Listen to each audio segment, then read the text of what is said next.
Don't worry, it's not real blood and not human organs. Models like these are used for medical training. They are made in a small workshop on the outskirts of Kiev.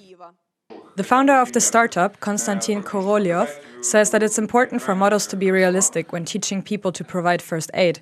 Otherwise, they get lost when faced with real wounds and blood. In addition to light flashes, explosions, screams, pushes from the student, you need to make a wound that they will look at. It should be terrible, horrible, it must bleed.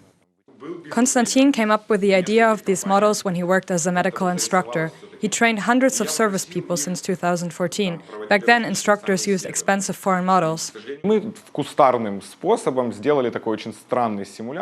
We created a very strange handmade simulator, one of the first ones. We thought it was interesting. I took it with me to one of the workshops. I said, let's test it. Tim will come, the head paramedic.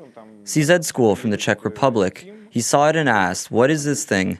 I said, we made it ourselves. He then replied, it's the best handmade simulator I've ever seen since I started teaching. Since then, models have improved, but they're still handmade.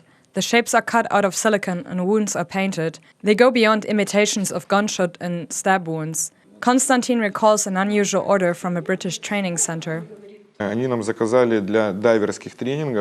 They ordered a shark bite and a jellyfish bite for diving training. They sent us technical description of the whole thing.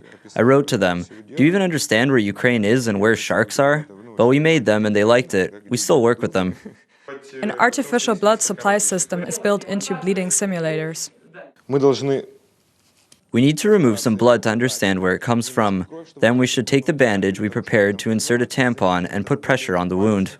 Now, Ukrainian simulators are used in dozens of countries. For example, at the largest competition in tactical medicine in the Czech Republic. They're also used for training NATO soldiers.